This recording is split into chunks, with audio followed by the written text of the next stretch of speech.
This is Human to Human, and I'm your host, Caitlin Walker. Welcome, welcome, welcome to today's episode.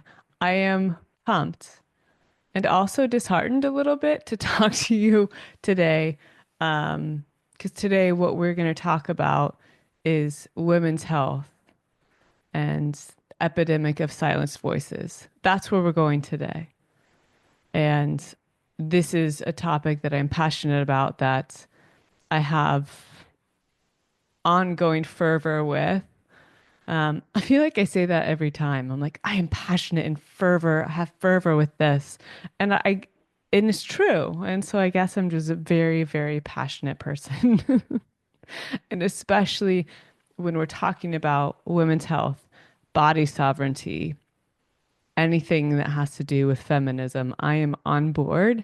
Sign me up. Let me sign the petition.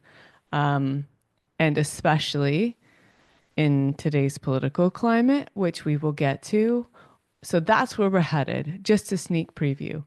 But I don't want to get ahead of myself. How are you? We just had, whew, God, everyone is losing their shit. So if that's you, I say this every time as well. I think you're not alone. And there's so much happening in the world. So I just want to pause and recognize that collectively, which is impacting communities, which is impacting marginalized communities different than privileged communities, which is impacting individual lives, family lives, the trickle down effect. Um, and so all of that is real and valid.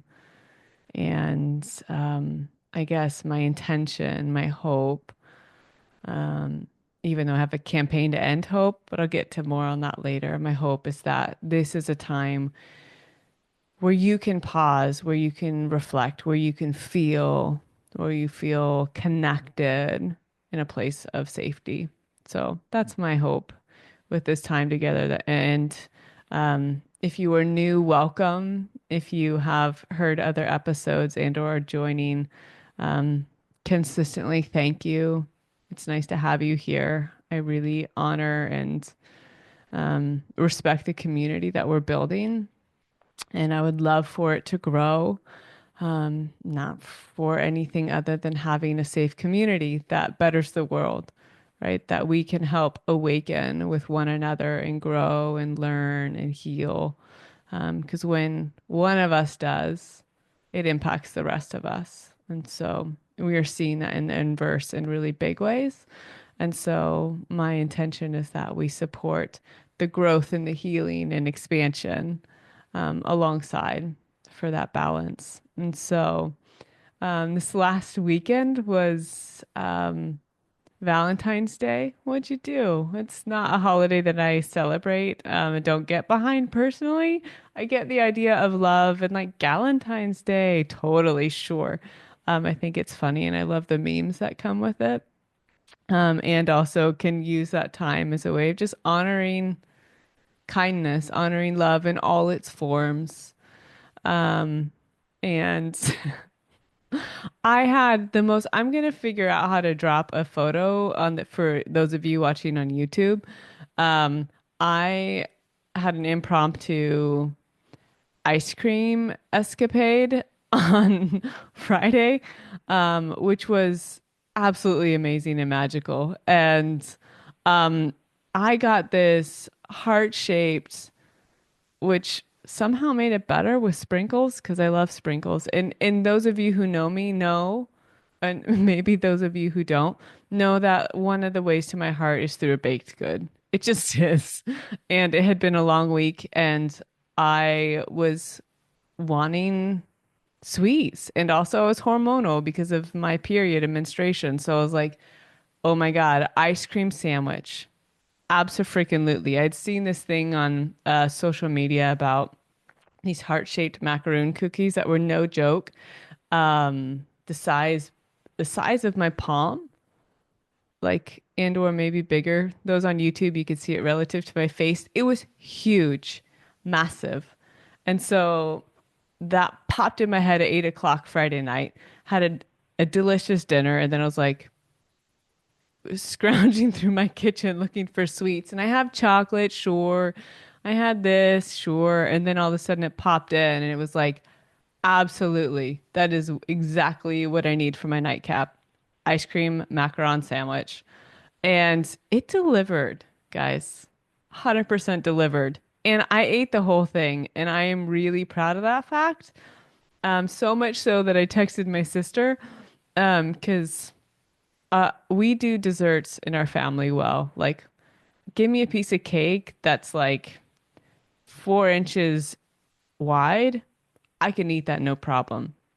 I'll probably feel it a little the next day, and also like good for me, for a whole host of reasons, right? As someone who has had disordered eating in the past and all the body shame shit that we get as women and the bad food, good food shit, like I have so much of a healthier relationship with food, and it brings me joy, and so I'm gonna enjoy it.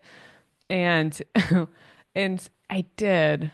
And I want to show you the photo of that. I'm going to flash it again on the screen and drop it in. And if not, I'll like somehow put a link somewhere because it was amazing. And so that's that's what I did on my non-celebrating Valentine's Day. It was a vehicle for delicious dessert, which I appreciated in its entirety. And ever since then, what was that like several days ago? Ever since then, I keep thinking about it, and I've looked at that photo several times. And that I do know is like the sugar addiction that happened afterwards, after the sugar dump. So we'll let the hormones settle a bit before I enjoy my next one. Um, and so, anywho's, and it seems fitting and ironic that we're here to talk about women's health, on the heels of that. And and yes, for those of you who are like, treat your body like a temple and processed sugars not healthy. And yes, I am aware of all those things. And I eat how I eat and take care of my body in so many ways. So save it. I enjoyed it, and I have no shame or blame in my game. And so, um, yeah, just a fun story to get us started on women's health. Because ultimately, for me, what this is about, where we are headed today, is all about body sovereignty.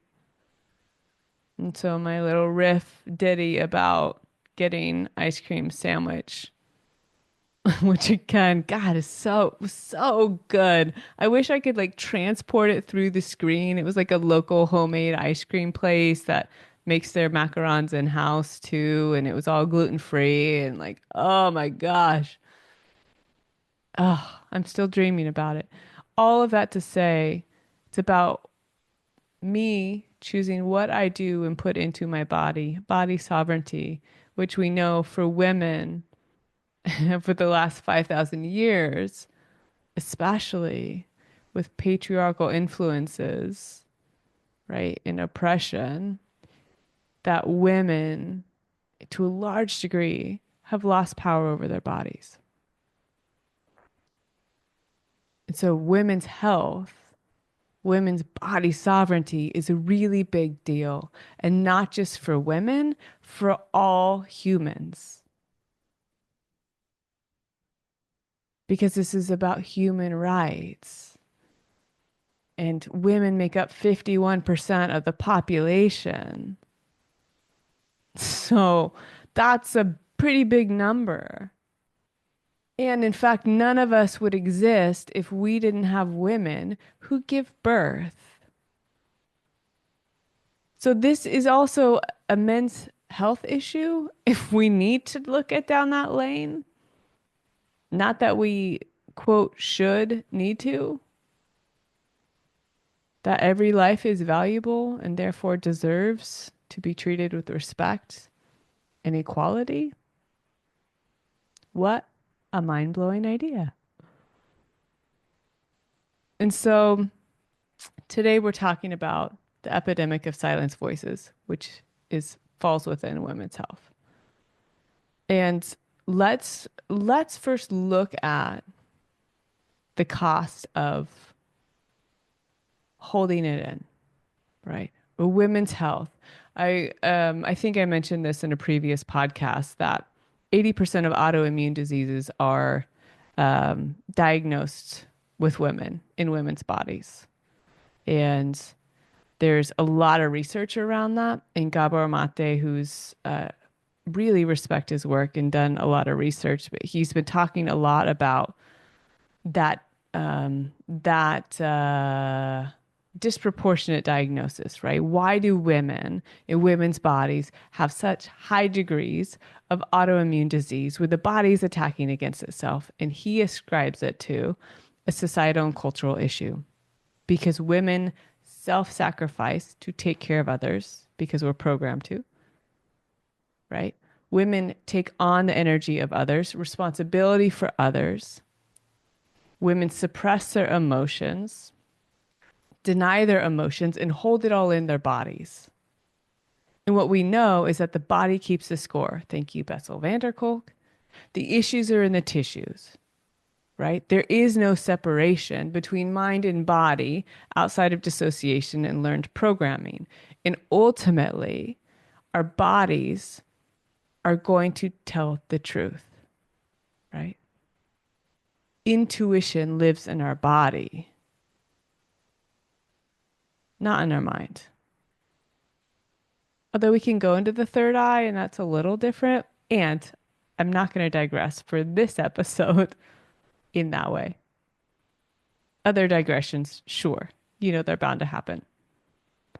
And so there's a history of women suppressing their needs, suppressing their emotions, which manifests as the body attacking itself because the body is speaking out. The body is saying something's not right. Excuse me, I'd like a different outcome. Inflammation, pain, whatever else comes with, right? Depending on whatever dis-ease it is. And so when we're looking at women's health, this is a huge component. 80% of autoimmune is women. 80%. That's huge. In autoimmune, immune function is our ability to fight and to heal ourselves. Let's look at all the layers of that. So there's an internal battle that then happens because of lack of recognition or allowing on the outside, at least in my world, how I see it.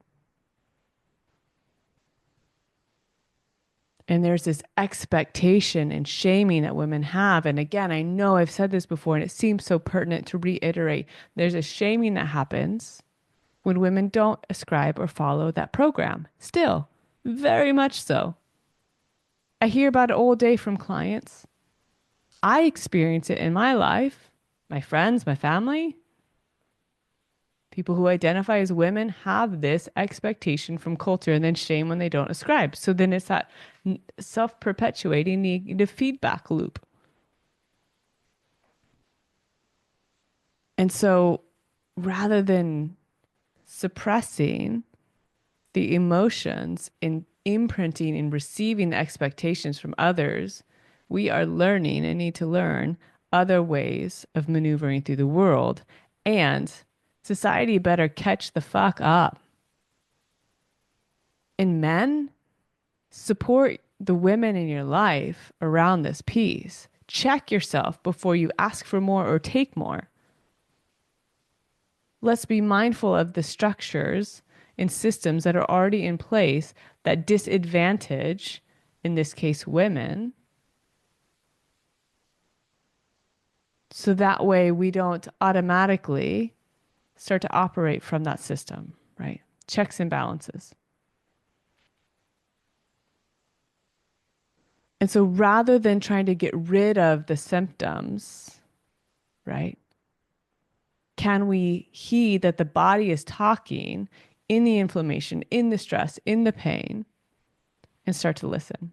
Because that's where we hear from the body, right?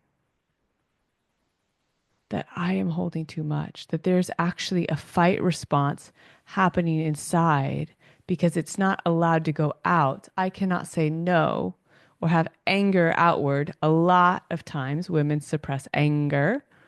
It can't go out, so it goes in, and guess what? I got inflammation, I got cortisol, I got a shit ton of pain. I got the exhaustion, the weakness, the fatigue as a result of that endless fight within me because it is not safe or allowed to have my emotions, my anger to go outward. So, what if we started to listen in more?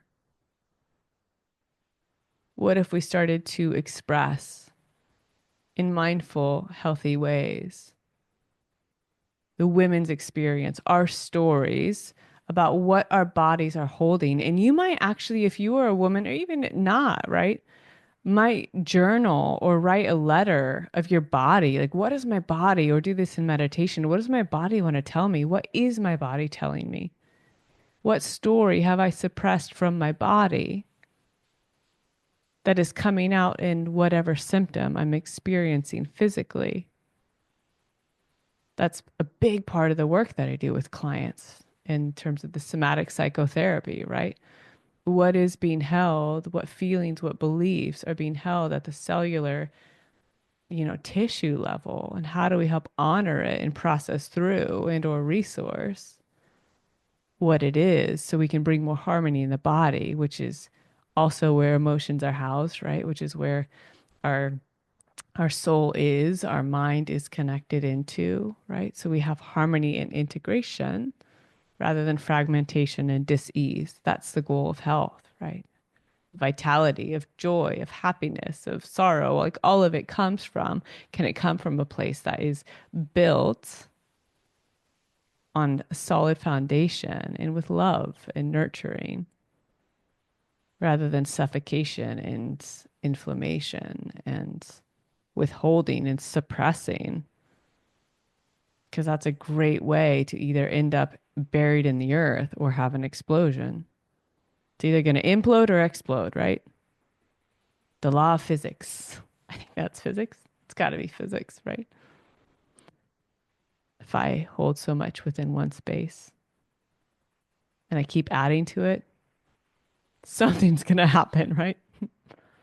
I was biochem for 1 year in college, right? Like I understand some chemical reactions, and titration is still one of my favorite things. And it's all connected, whether we look through traditional Chinese medicine or meridians or chakra system, right? They're all interwoven. And that's the fun of the job I get to do with clients. Like I love that part of my job, supporting people to have those awareness, those connections, and create a transformative experience from the bottom up, their body up, not just thinking down into the body. But and so this is one of the costs of this epidemic of silence in women's health. And is this heightened, right? In heart disease. That's the number one leading cause of women's death, heart disease. Do you want to look at the layers? Do you want to look at the layers?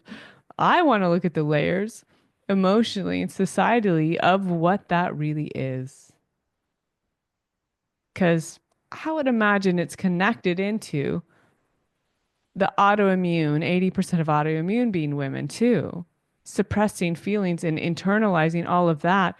In heart disease, what is happening to women's heart collectively and individually? And I sure as shit would place money that it has to do with all of this cultural and societal stuff of not attuning to and tending to the body and also emotional experience as a woman within this over caretaking, self sacrificing model that we've had for 5,000 years. Women's health is a big deal. And 51% of the population, big part of the workforce, gives life to us as a species Women are a big deal. Can we start treating them like it? And it's fascinating and infuriating. That's such a hard word for me to say.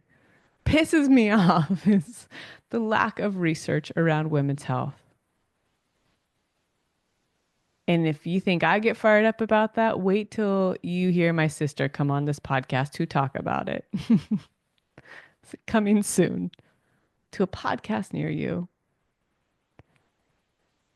There's such a discrepancy in the funding allocated to women's health compared to men,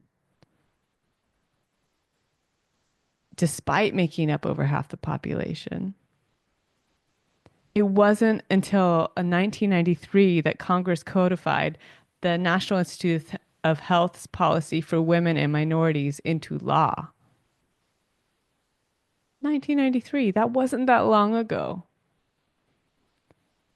And as of 2020, only 10.8% of the National Institute of Health's funding was allocated to women's research. 10.8. That was 5 years ago. 10.8. Half the population, 10.8 of the money.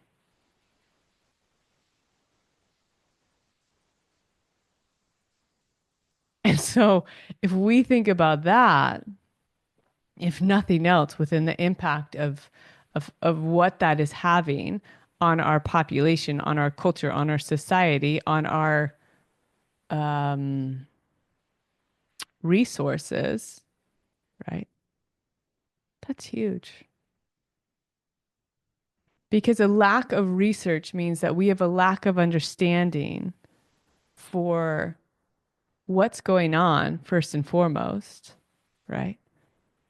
As well as it limits effective interventions and solutions for what is. We don't know the impact on the efficiency and effectiveness of current treatment models because we don't have the research. So we have misdiagnosis and ineffective treatment for these debilitating, life altering disease that not just, which I don't even like to add in the financial piece, but if we have to within our capitalistic society, we could look at how that impacts our financial economy. Or I guess that's the same thing, financial economy, whatever, in this country. Like, it's huge. It ripples out in all these ways.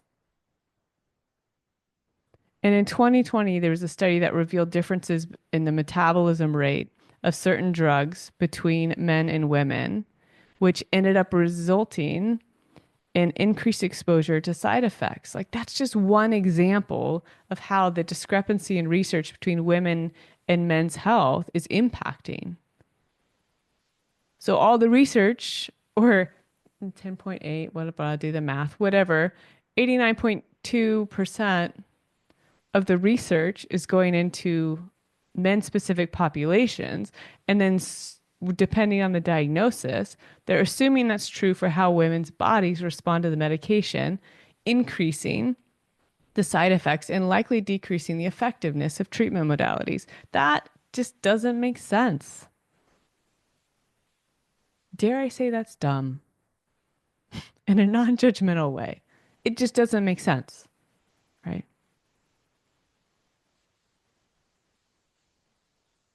And this is especially true when we're talking about menopause, which is what spurred this on again for me. Gosh, it was probably almost 2 weeks ago now. I went to a docu-screening of The M Factor, which is a documentary that's out. Let's see, it's The M Factor, Shredding Silence on Menopause. And it fired me up, and I was ready to go. And I want to share some facts with you from that. And it was Assembly Member Bauer Khan hosted the night with the filmmaker, and it was really impactful and empowering to be in a auditorium of primarily women and some men, yahoo, thank you, allies, around this issue, this epidemic in our country around menopause being silenced, undertreated, and underfunded in terms of research. And yet, menopause is something that affects every single woman. Again, which is 51% of the population. This is a big deal that impacts a lot of people. And therefore, in my perspective and in many, it deserves more attention and to be in the forefront and also get freaking funding. And so 19% of women aged 40 to 60 receive an official diagnosis of menopause despite having symptoms. 19%. 73% of women are not treated for the menopause symptoms, which puts them at unnecessary health risks and financial burden. And what they're finding as they're starting to be a little research, right, as these badass women are breaking down walls, is that we know the hormones affect the cardiovascular health, which again, to my point around heart disease being the number one killer of women, menopause impacts cardiovascular health. It impacts mental health, which is a little more known, right? Depression, anxiety, mood swings, mental health and well-being, impacts cognitive function. And they're looking at increased risk of Alzheimer's and that impact right now, right? There's neurological impact. And also dental. That was something that makes sense because I know osteoporosis and bone health, right? I hadn't thought about the dental health. And so the menopause impacts all of these different systems in women's health, not just reproductive health. And there are very few studies on it, right? And that's led to a lack of FDA approved interventions because there's no studies, and the FDA loves to have studies in order to approve medication and treatment, right? Makes sense. And if there's no research, the FDA is not going to approve certain treatment modalities or medication, which means the access to the tools and resources that we need to healthfully move through this rite of passage in life of menopause is not available. And again, this is about body sovereignty, right? And access and human rights. And there's also shame around aging, right? And or a dismissal that happens like, oh, it's just menopause. Excuse me? Just menopause, right?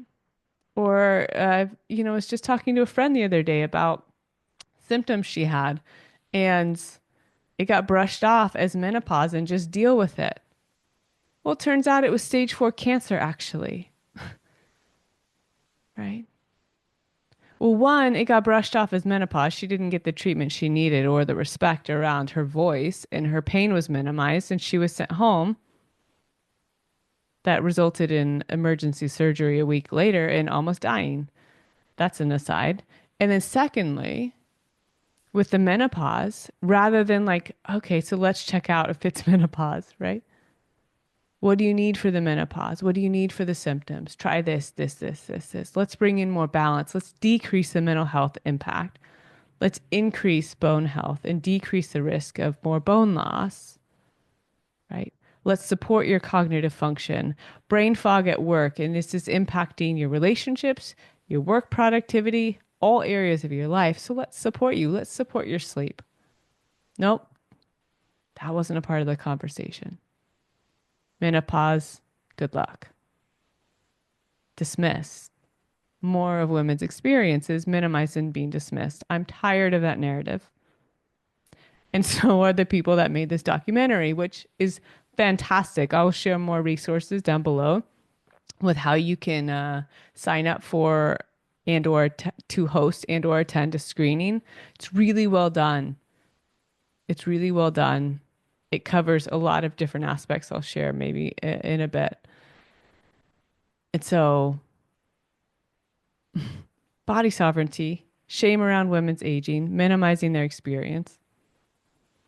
And out of 112 internal medical residency programs reviewed in a 2016 study, approximately 25% did not include menopause in the core curriculum. Again, despite it being over half the population and being an issue that every woman, issue quote, experience every woman goes through. 25%. And more than 70% didn't include infertility. And in 2015, though, there were 5 times more scientific studies on erectile dysfunction than premenstrual syndrome. That's fun, right?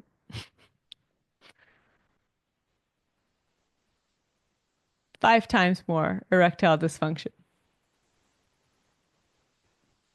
And, I haven't studied erectile dysfunction. Uh-oh, I'm going to get in trouble. I haven't studied erectile dysfunction. And also, from my understanding, that doesn't directly impact cognitive functioning, cardiovascular health, dental health, Alzheimer's. I, maybe I'll take a quick Google after this. And in 2020, only 1% of healthcare research and innovation invested in female-specific conditions beyond oncology. Women's health is an epidemic of silenced voices. It is changing, and we need so much more change and faster. I am asserting that. Other women, badass women, are asserting that. It's time. Halle Berry's been an advocate in this, and thank goodness that she's using her platform and voice to advance, right? More legislature, more education on the impact of menopause. So yay, Halle Berry. Thank you. So the M Factor, fantastic documentary that I encourage you to see. And so what do we do with that? I'm going to talk more in depth another time. I'm going to bring my sister on, I think. She's a nurse and has studied women's health for a long time. And I'll bring her on more specifics around some of these medical pieces. And if you have questions, she can field them from all her research and lived experience clinically. And so, what do we do with that? How do we keep healing and advocating for women's health, given how important it is, underrepresented and underfunded, right? Well, the first area is personally, right? What can I do? What can you do for you? And one is to advocate for your needs and educate yourself. I wish it were different. It's not, because the education, because of a lack of research, isn't widely known. It's not out there. And so it does fall on women and individual women or groups of women to educate themselves on menopause, the impact of menopause, right? Autoimmune, whatever it is, that's a little different and also under-researched. And so, especially with menopause, educate yourself on the impacts, how to help, what you need, right? Advocate for, no, I do want my hormones tested, right? I'm at the age, I'm noticing these differences or not. And maybe it's just like, I want to stay up to date. Let's test my hormones, right? Let's check my levels out. So, educate and advocate. And then secondly, that piece in the beginning of like honor and process your feelings, right? Especially anger. What is your body maybe holding on to emotionally that needs to be expressed and or worked through and no longer just minimized and silenced? Journal, do art, Go for a hike and walk and be with the feelings, do conscious movement, talk with a friend, talk with a therapist or a coach, right? If you feel like your body's holding a lot of things, get help. Salt baths, a little different. I want like mind body connection here for you in terms of processing the feelings and honoring them. Do rituals, do ceremonies, right? And then the third piece around the personal aspects of what you can do and how to advocate for women's health is to stop self-sacrificing. This is a really hard one, at least for me. And I know a lot of people. Don't give your power over and away to someone else. And I know it can feel scary and it can be hard, and we're programmed and conditioned to do otherwise. And this is a really vital part around reclaiming your health and the sovereignty of your life, of my life. No more good girling, no more nice girling. Bleh. Stop self-sacrificing. And I'm talking to myself too. Yeah, I'm in it with you. No is a complete sentence, and it's really healthy. Healthy boundaries are really healthy, not just for us, but for the other person, the other people, right? It's an act of love. I think I said that in a previous episode. Boundaries are an act of love for ourselves and the other person.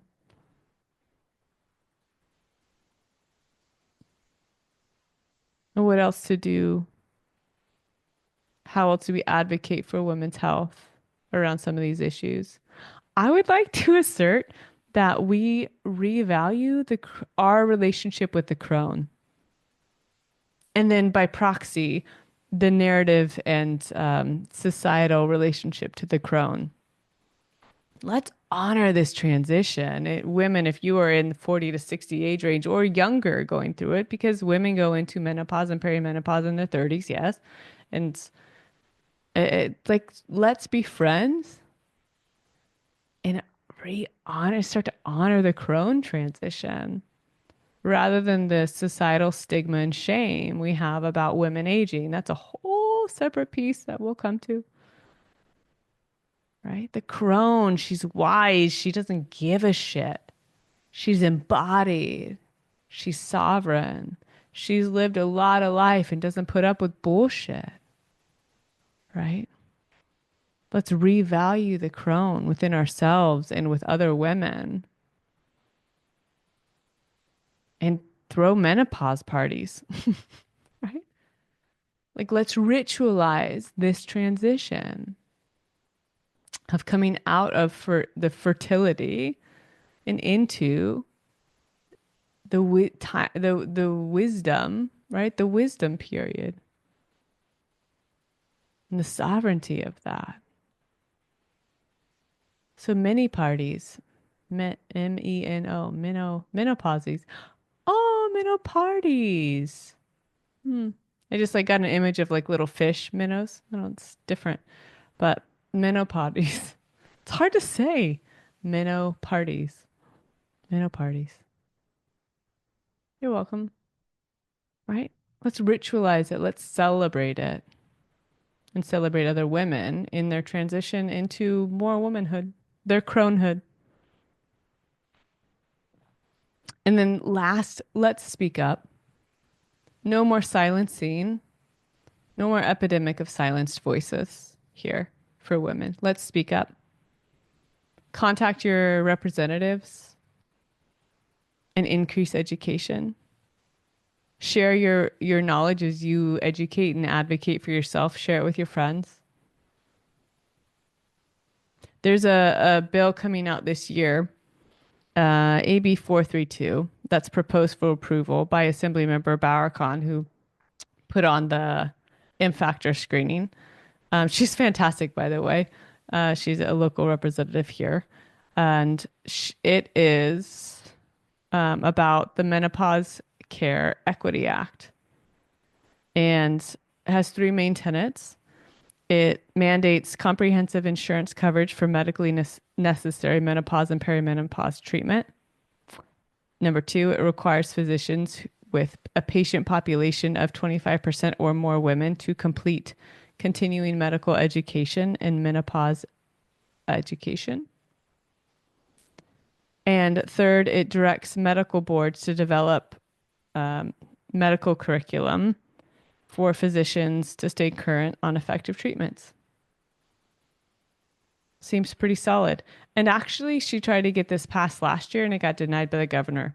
So it's really important for women's health, for menopause equity and treatment, that this go through this year. And so contact your local representatives, contact your congress people, tell them this matters to you and you want them to support it for our communities, for our women, that it matters to you. And this is true for men as well. All of these things you can do. You can educate yourself for the women in your life. You can advocate for the women in your life. You can start to revalue the crone and decrease the stigma with women's aging for you and your friends and culture and community. And you can speak up for women and reach out to Congress people and assembly members to get this bill passed. This is a health issue. We thank you for your support and advocacy and allyship. Yeah. So that's what we can do, is speak up, educate, advocate, revalue, speak up. This is a big, important deal, at least to me. And I would like it to be for everyone. My personal agenda. And what's fantastic is in that talk I went to, that screening a couple weeks ago, got a lot of great resources. And I'll include down below um, the Menopause Society. You can look them up. They have OB referrals for people who have education in treating menopause, that are going to be more educated and aware and conscious of this and less likely to be dismissive and or avoidant. And there is Kelly Casper, excuse me, Casperson, You Are Not Broken podcast. I guess it's fantastic. I haven't listened to it, and a lot of women say they have. She's a urologist and does a lot of menopause research, and has some really great information there. The book, The Menopause Manifesto by Dr. Jen Gunter. Lisa Mosconi is a neuroscientist, and she has done a lot of research on the menopause brain, so the neurological impact. Fantastic resource. UCLA Menopause Center of Excellence has some FAQs that can be really helpful to peruse. And then if you want to watch or find a screening or host a screening of that documentary, The M Factor, you can go to M as in Mary, M Factor or menopause, mfactorfilm.com. You could host or attend a screening and let the community know, let your friends know, right? The more we can speak up and educate ourselves in our communities, the more energy we will have behind this, the more advocacy and more change we can create, right? Energy in motion stays in motion. So let's continue. And that's my intention with this podcast episode. Like, let me continue this motion and see, maybe it will spark something for someone else. Maybe it will encourage or challenge, right? Or trigger or some whatever it is, something for the greater good around health equity.